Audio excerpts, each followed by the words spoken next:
Bishop, my Lord's Lieutenant,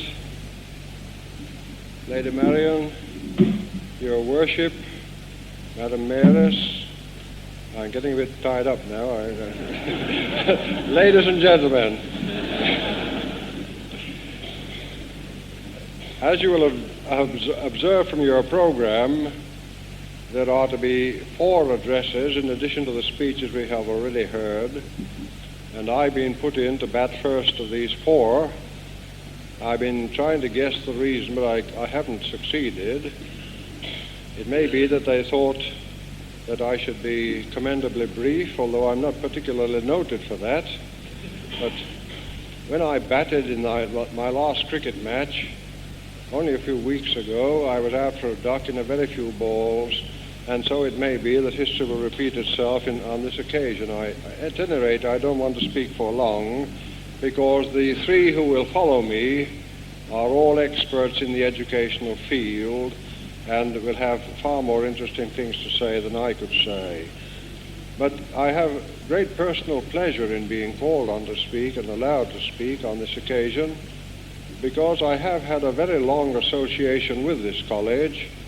It goes back now for some 43 years, when I first came here to play football and cricket against the college team. I think we beat them at cricket, and they beat us heavily at soccer, and honors were even in that way. Then I came here when I was on the staff at Lampeter on the occasion when Princess Marina opened new buildings here. And then when I moved to the Diocese of Monmouth, I found that the inspector of schools in that diocese was a former student of this college. He had been teaching for some years and then got ordained, and was intensely interested in and proud of his old college. And I've had quite a number of licensed readers, some of them working in the diocese now, former students of this college who have come to the Diocese of Monmouth to be headmasters, and who've shown their keenness by offering themselves for work as lay readers in addition to their school duties. Then I came here again a few years ago, that notable occasion when Princess Margaret opened the new buildings, and here I am again on yet another occasion when further progress is being expressed in bricks and mortar and timber and concrete, and there are obvious signs of vigorous growth on every hand.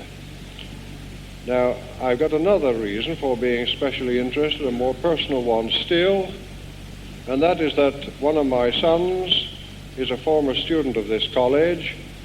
He was one of the first to stay here for 3 years, 2 or 3 years before that became the compulsory rule for teacher training, and I'm very glad he did, because that now stands him in good stead. He's in a happy position as a 3-year trained teacher to get further advancement in his profession, and he always looks back on his stay here with very great appreciation, particularly for the members of the staff, and one whose name will be revered amongst those who have passed through this college in recent years for a very long time. There was a wonderful article about him in the Welsh Churchman in a recent issue, and my son always speaks most reverentially of that particular member of the staff who influenced him very deeply and profoundly, and will go on influencing him, although that gentleman is now passed beyond this earthly scene. Well, now, I want to say on this occasion that I had also a long association with the principal of the college. I think we first met in the late 1920s when we were both Boy Scouts, or connected with the Boy Scout movement, and we were asked to take part in a training session at Brecon. I hadn't met him before, and I think we became friends immediately, and we've been close friends ever since. And indeed, I've watched his work with increasing admiration down the years, we've been reminded that he has been now principal of this college for quite a long time. But in spite of the length of his principalship, his mind is fresh, his ideas are forward-looking all the time, and what we see around us today, this room and the other buildings that we shall inspect shortly, the changes that he has brought about in turning this into a mixed college, for example. Some of us were a little bit apprehensive about the possible consequences of that venture, but it's turned out all right. I'm told marriages are fairly frequent, and the students seem extremely happy together, and all is as it should be. Well, that was a venture of faith on his part, an example of his forward-looking outlook and of his courage. He's a man of immense ability, though he hides it as modestly as possible. He is a man of very great ability indeed. His persistence, his tact, his skill in negotiation, his pleasant manner in wheedling money out of people and that sort of thing.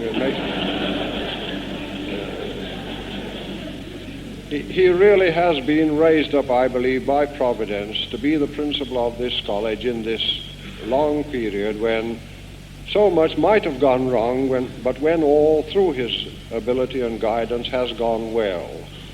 And I should like to say on this occasion how much so many people in the province admire the work that he has done, and that, please God, he will continue to do for years to come.